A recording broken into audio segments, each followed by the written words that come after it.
Hey, Jesse, how are you? Doing great, Grant. Thanks for having me on today. You bet, man. Well, I'm excited to have you on my show for many reasons. Having the chance to get to know you over the past maybe 6, 7, 8 months has been really cool. Just to understand and just see what you're doing as an entrepreneur, what you're doing for athletes and families is Yes. incredible. And I'm gonna stop there because I'm gonna let you in a second here talk about what you're doing with your institute, how important it is for development for young athletes. But moreover, just to understand your mindset as an entrepreneur and as an athlete. So thanks for being on the show today. Appreciate it. Appreciate it. It's gonna be fun. Been waiting some time to get this done. Actually, we met at that awkward time of like right before the shutdown and all that. So it's been cool to follow on both sides and finally be here talking with you. Beautiful, man. Well, let's get into it. Let's get into something that I know that you teach and that you have adopted as an athlete, and it's about mental toughness. So, Right. when you think about being mentally tough or mental toughness, like, what does that mean to you? I think a lot of it comes in mind you. I haven't had the fairy tale growing up story, and I think some of us have used that as an advantage and leverage, maybe hard times and growth. But I would attribute a lot of it to even during those tough times growing up to be an overcomer.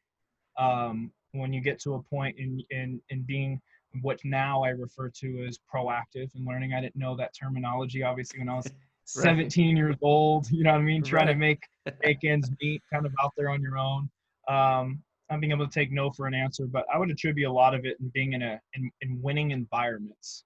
So not just the sport, but for me, being in a championship program at early ages taught a mindset. If I were to reflect back, and not praising mediocrity on any level, not being okay with not winning, and it was kind of a fear of failure, or a fear of not giving up. But basically, I would say to overcome, to have that mentality that if you're hit and faced with any form of adversity, that you're seeking to do whatever it is to get back into that winning spot, get it back on that winning platform, whether it's sports or life, right? Yeah, man. And I love it for whatever reason. I don't know why. I feel like I haven't heard that word overcomer. You hear an overachiever, right? You hear of Right. a go-getter, which now I've read a book called The Go-Giver. So, which is a great book about just networking and giving your energy first. But when you become an overcomer, and that's what I'm all about is adversity, man. I share the same story. I mean, different story, but I had to deal with a lot of shit for 2 decades, especially after when I left the game of football. So to Right. overcome and get the lessons is rich. That's how we gain our wisdom. So that's cool. Right. So when you think about, like, you can share a little bit about your athletic background too, because you played collegiate football as well. But when you think about, like, all the things you've dealt with as an athlete and as an entrepreneur, I know this might be tough, but can you share that, like, maybe that one moment that sticks out the most where you had to be mentally tough?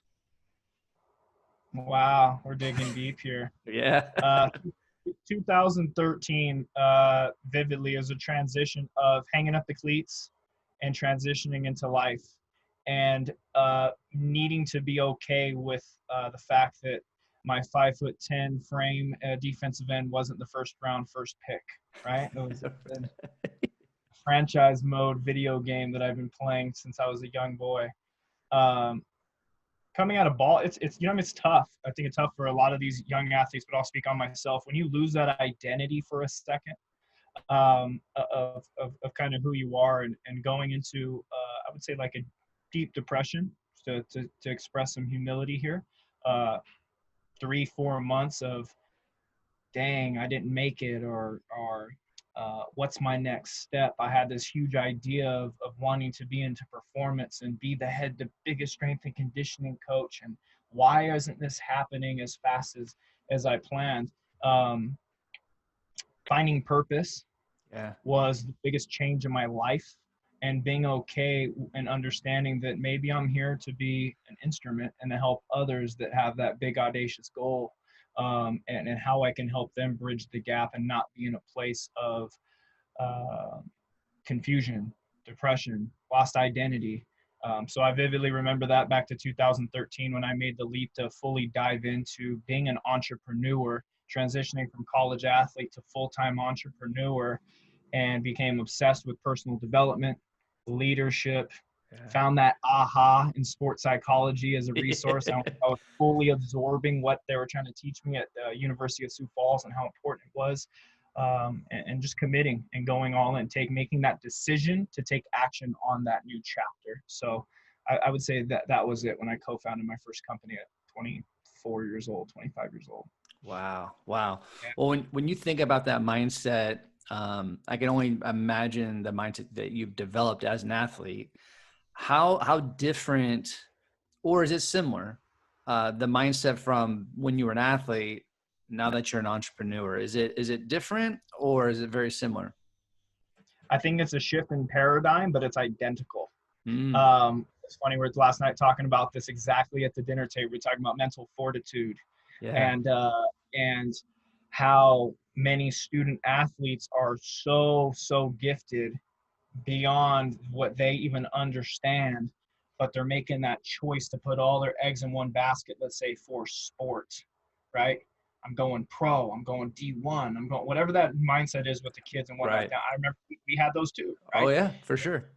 You're emotionally invested into it 100% its life. Even if your actions don't align with you being the first pick, Right. yeah, you're going, right? Right. Head. Right. I gotta put on for the fam, gotta do that. So what if you were to take that and apply it to something else in life? How great would you be at that with that emotional connection, that thing that gets you up out of bed every single day? I'm there. I don't think it's a different mindset. I think it's a shift in paradigms. It's just a shift in approach. And there's so many of these guys and girls that are out there that have that innate gift, don't realize it yet. And that's why I love, for instance, the market that you're into, to be able to provide clarity to some and really help them channel their focus on that new endeavor and be a rock star. Absolutely, for sure. Yeah, and you and I know this.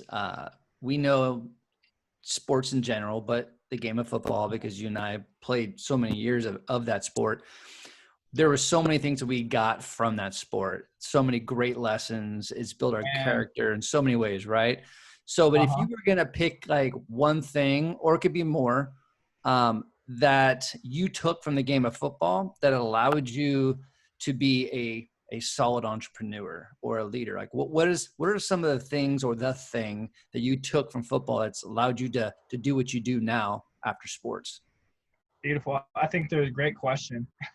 I think there's a couple different chapters in life.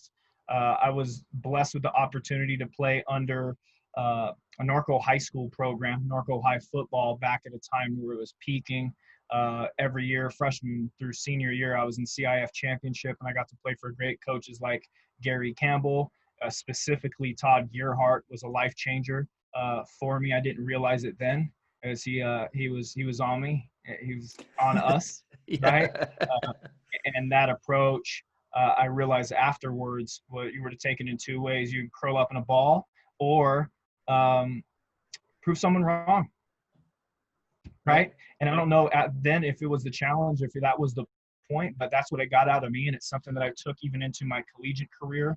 And when times got tough, even off the field, there was always that lingering thought in the background that I didn't want to disappoint, or I didn't want, you know what I mean, to have that tag as a used to be a used to, or you know what I Right. mean. Yeah. Didn't make it, whatever that made it deal. I didn't want to drop it because of that championship high school experience. So that's at one level. Part two was John Anderson, Coach John Anderson, Ryan Grubb, and Jed Stugart at University of Sioux Falls, where I ended up getting to prolong my collegiate career at the NCAA level. Had this amazing philosophy ingrained in winning also. So it was kind of a winners win, because that's what winners do, foundation. And at that point, that was more of a gut check, because I wasn't able to get away with little things that I was able to get away with maybe at the high school level, at the junior college level. Trim the fat, all the excuses gone. Right. Uh, you know what I mean? Figure it out. all those what's important now, little acronyms and stuff like that. And that Yeah. was the big, those were the things that kind of taking on the life, I'd say if the best thing I got out of football was the humility that I didn't know how to express at that age, too much pride, and being around solid leadership and adults that really molded my future to be maybe the father that I am today, the businessman that I am today, and all that I would attribute to the game of football for sure. And those Awesome. specific. Awesome. Yeah, man, I echo a lot what you're saying too. There's so many, being obviously you and I played different positions in the game of football, but being a quarterback and the leadership, and I know that you led the defense as well. But I mean, there's so many things: communication, leadership, team cohesiveness. Just there's so many things that I took from it. That, man, if I didn't play the game of football or I didn't play sports, I don't want to get into the whole thing like what if. But Right. it's interesting though to do some reflection of like what kind of man would I be if I didn't have the game of football, But I don't Giving have to that like foundation for us, you know what I mean? Your mind can go into so many different ways and you can probably be good or pursue so many different things, but whoever it was that guided us, I don't know who it was for you, but whoever kind of enforced you into sport or got you to a point to be connected with it a little bit, that's one of the bigger blessings right there. Is totally. same thing. I don't know what I would be doing. I wouldn't be where I am today, that's for sure, if I didn't have that as, you know what I mean, a part of life. For sure. 100%. And talking about success, I mean, you've had a lot of, you started your entrepreneurial journey at a young age, and you've had a lot of great, successful companies. So now what you've been working on for the last year or so, the Institute of Human Performance, which dude, that's like an awesome name. Like it's perfect. Share with my listeners, like what is this institute? What motivated you, and what's the end goal for this institute? For sure. And there's different levels. To be frank with you, coming out of studying exercise science, my initial goal is to be the strength conditioning coach. What I found and paved a way for, because I was not the best student, to be clear on that, wasn't my strong suits, weren't all the sciences and understanding the anatomy and the kinesics. I understood the result. I was a meathead. I loved to lift. I loved to train. Wasn't scared of that, but after going through an introduction to exercise science, there had to be a different way or a different path other than just being the exercise scientist or the strength coach. I think that's where my being inquisitive kind of kicked in, wondering is there a different way to do this? I had a background in sports nutrition and sales through a NutriShop company and science nutrition in the Midwest. Anyways, the idea started to roll. How could I create a business or be in the business of exercise science? Or maybe not in it. As the years went on, I'm finding myself in the business on exercise science overall. And what I mean by that is how to take the proven research, the proven results, get the best people for development of the athletes, whether that's from a psychological standpoint, right? The leadership through coaching, through strength conditioning, through sports medicine, right? Understanding the why, get everyone to communicate in a created environment to where you have every resource, but it's enforced and programmed for not just the professional athlete, but the student athletes in their years of adolescence. So what that's geared me towards over the past 7 years, if you were to tag what I should have maybe gone to college for, would have been sports management and leadership with some form of minor in business or entrepreneurship is what my goal would be, or if I knew what I wanted to do then, right? But growing a small facility setting, taking your bumps and bruises, not having the understanding on the business. I wish I had Shark Tank back then to watch every single night before bed like I do now to wheel and deal, right? Having the financial understanding, financial literacy of how to get the business part of it done. But it was grind. It was a lot of grinding, building with a great team originally. And my first ventures coming through led me to the points where I am now. And what I learned is that it's not just about the brick and mortar or just the training or just whatever, fill in the blank.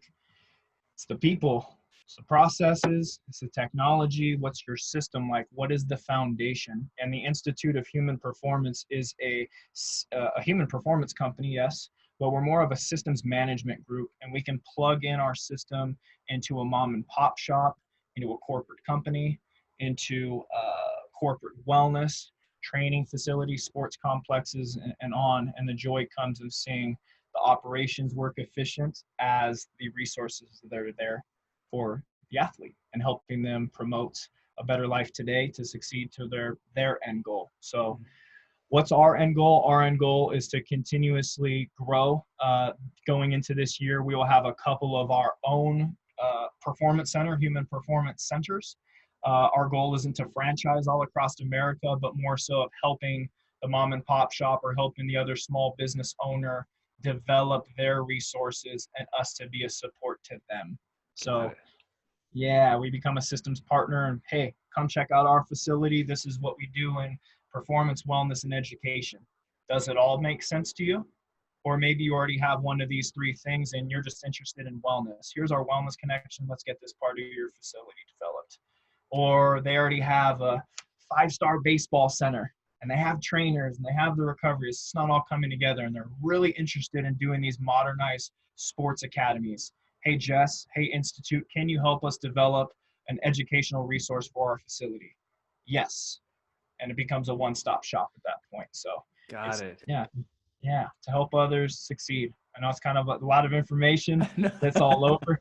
We have other than sports facilities, we have clients like Priceline.com, one of my partners, and I know it's way in a whole nother direction, but that's the level of operational efficiencies and effectiveness and approach and what we provide in our systems, that it can go to a corporate level company like that all the way down to a mom and pop shop. So I want to take corporate level strategy and resources, and what is that like if you gave that access and taught the small business owner how important that those logistics and data and all that is. So yeah. So it's like, so you have this system in place, you have brick and mortar to especially from an athletic standpoint of like, here's how to do it, how we do it. And if someone wants to do kind of what you're doing, you give them support and the direction, the systems to put that in place.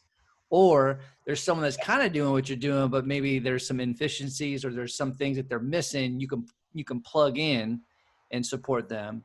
And then because 100%. you have these systems in place, they're transferable to, like, I say business, like corporate. So you can actually plug these systems and these operational systems. You can scale it in a corporate environment. Exactly. Yep. I know it's unique and it's a little different. It's just tough to get someone with corporate level strategy and experience that gravitates towards the sports element or towards the facility model. And that's what I found that was unique. So when I restarted and created this company and it being about people first, I hired and partnered with everyone possible who was much smarter than me in right. In different demographics and in different roles that I don't have. I don't have the doctorate in human performance. I don't have the master's in sports psychology. I don't have that in effective leadership and business. So I partner with those people to make sure that we have the best systems in place that we can provide others with a 5-star experience. So right. Well, you know what, from where I sit and what I've experienced so far since I've known you, what you do have is you have a vision, you have the will, and considering what we've all gone through with this pandemic, when I first met you, with all these, like, with your new facility in Las Vegas, it was so exciting to see you hustle and like move, get everything moving. And I was getting excited because we were talking and how there could be some collaboration. And then when the pandemic hit, like I had a human experience. I'm like, holy shit, man. Like, this dude is like, your facility or facilities are not small. They're large. There's a lot of stuff going on. And I'm like, how is this dude, like, not only dealing with this financially, how's he dealing with it emotionally? How's he dealing with it spiritually? Like, so share with my listeners, like, how, as an entrepreneur and being the leader of the charge of all this, of Yeah. this mission. Like how are you dealing with the pandemic, and how have you just kept on trudging and keep on believing in what you're doing right now?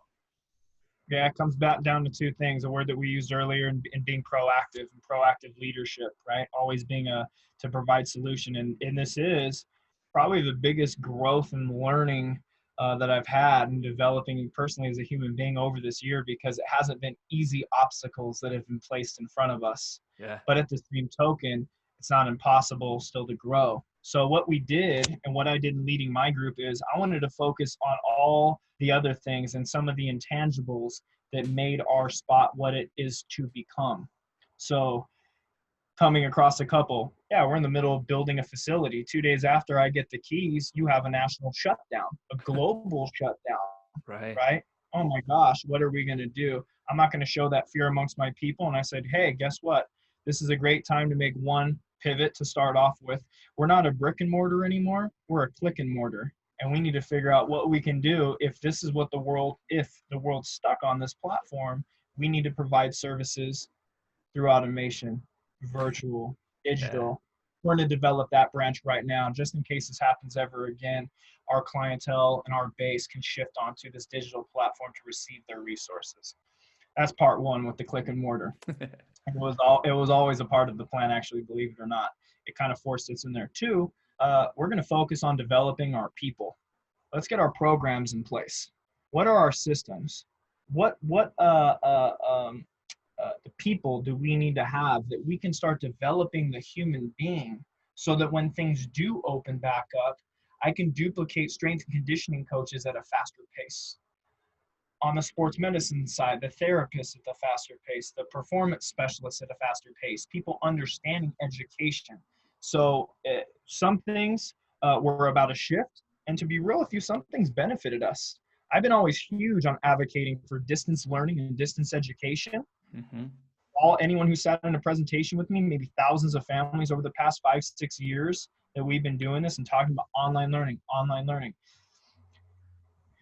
There was a statistic that came out in 2016 that it was the fastest trend globally was online learning. Now, if you were to look at it, yeah, we're Yeah. forced into it. That's Totally. an unfair, right? But it forced everyone to be aware of distance learning. So going back to the proactive thing, how to leverage some things and make a positive out of them, even though it seems that the world is crashing down on us. The sky is falling, right?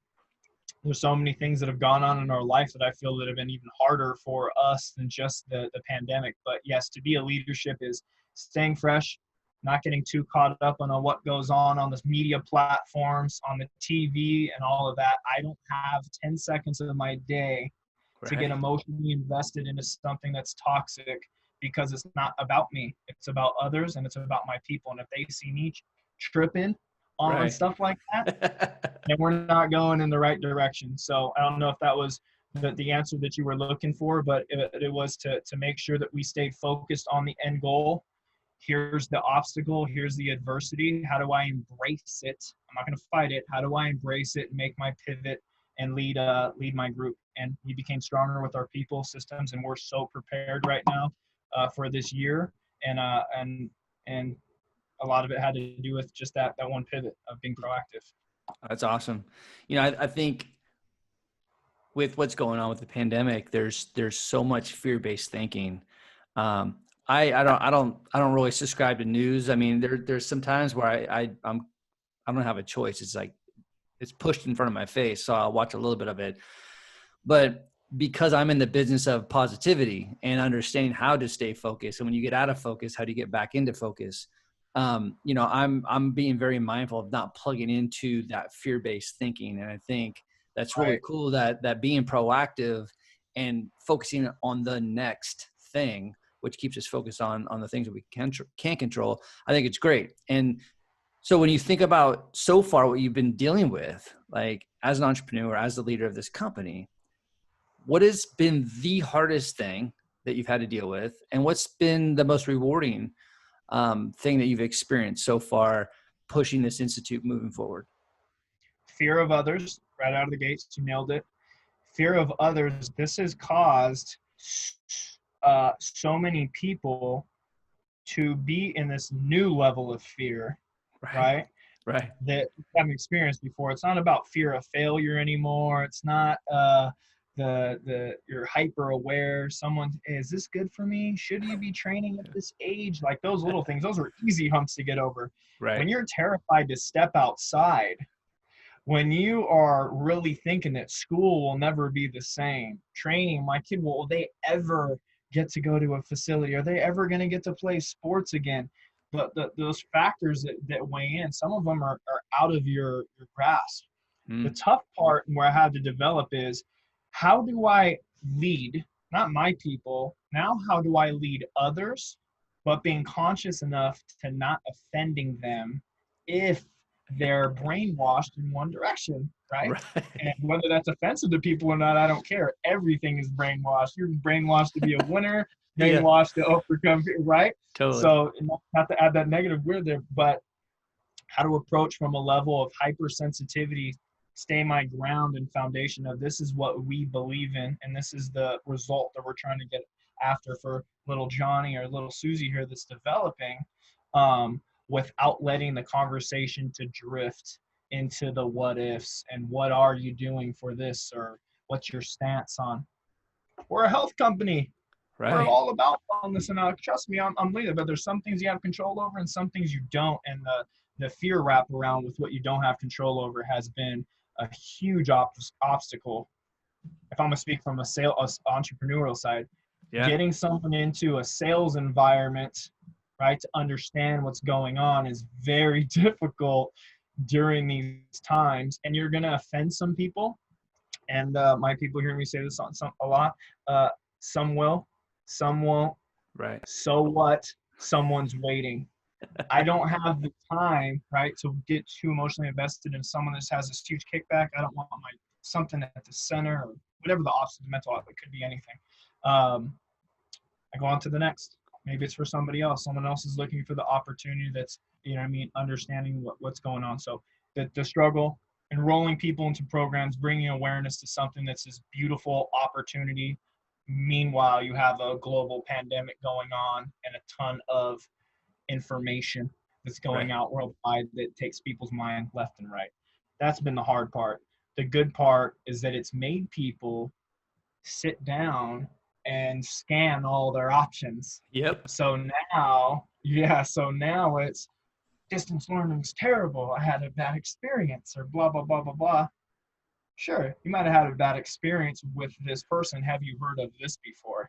Yeah. No. What if I were to tell you, then would you be open to this? And it just opens eyes and ears, right, to be like, wow, there's better options out there. So that's the play on it right now from the business side of it, is while everyone's aware, everyone's a scientist, everyone's got their their health radars and whatnot through the roof. Great. So since we're on the subject, fantastic. Let's talk about what we were doing and what we're doing now. So I'm just trying to roll this as the fear factor, external forces. Right. Exactly, man. It's, I think it's awesome that you're taking a crisis. And I always say this, man, I always say where there's a crisis, there's an opportunity, but you have to allow yourself to look at that situation differently, with a different lens, at a different angle, so you can actually see and understand there's an opportunity on the other side of it. And considering some of the stuff that I went through in my life, I've kind of trained myself that when I'm going through some shit, or I see some kind of adversity coming at me, there's a little bit of a weird thing that happens that I get a little excited, because I know there's something good going to come out, because I'm allowing the space for it. And what I'm hearing, what I'm seeing, what I'm feeling is that's like, as the leader of this company, you have pivoted because you've looked at it differently and you saw an opportunity. There's an opportunity through all of this crazy fear thinking mojo that's out there. So that's awesome, man. Most definitely. Yeah. So just to pour on that positivity, and hopefully it becomes contagious. Is it, what are we going to do? We're going to talk about problems all day, or is someone going to come forward with a solution? Exactly. Right. I think there's two ways. There's those that come across and you're pushing solution. how many product-based companies or people that are referring others to products and what you've seen these companies for years, right? That go on. This isn't a bash. I'm just identifying something. You come across and you wonder why people don't want to come into your sales business and they don't want to sell your product. And this is the best solution in the world. And blah, blah. You're forgetting to identify someone's problem to fulfill the solution, which would make them welcomed into the product or the service. You know what I'm saying? Yeah. And just you said that I love too is in this world right now to where there's problems all across. What do we want to talk about? There's a problem, this problem, did you see? Blah, blah, blah, right? All these different things is what's the solution? Yeah. This is a fantastic time for anyone and I don't care what the business is, to provide some solutions because the reset button has just been hit on our world for you to create new solutions to thrive. And whether that's doing something for the people, for the sport, for education, but get your critical thinking on, dudes and dudettes, and provide something beautiful to this world to help other people and don't make it about you. And all I'm doing right now is trying to lead by example with it, bro. That's it. At the end of the day is come across and lead to, hey, what did you do during this time? We created. Hold on. When the whole world was shut, create. I'm gonna focus on creating a solution. That's it. That's it. Yeah. Provide solutions is the mindset. When you're stuck in that world, it's really easy to take on distractions and shield them off. And I have something bigger that I'm playing for, and it's for others and the people around me. So I can't get caught up in it myself or things that I don't have control over. Yeah, man. That's true leadership, right? It's not about you. It's about everything around you. And I'll say this, and I'll echo what you're saying. As I'm working with young athletes, I always tell them, like, this is an incredible opportunity for a training ground, taking something that's out of your control, something that has a lot of adversity and different dynamics. How can you solve problems with this? Like, because that's the thing is, like, as I'm coaching, I want to teach you how to solve problems. Like, I want you to learn how to connect with yourself and other people and solve problems. And so if you're learning how to do this at a young age, when you're dealing with some other big stuff that could be big, but you're like, shit, I dealt with a pandemic. Like, this is nothing. Right. So like, it's a good training ground. So with that being said, before we close out here, when it comes to your career, now this is a deep question. We're gonna get a little deep here. When you reflect on everything, like as an entrepreneur, as an athlete, what do you think you've learned the most about yourself?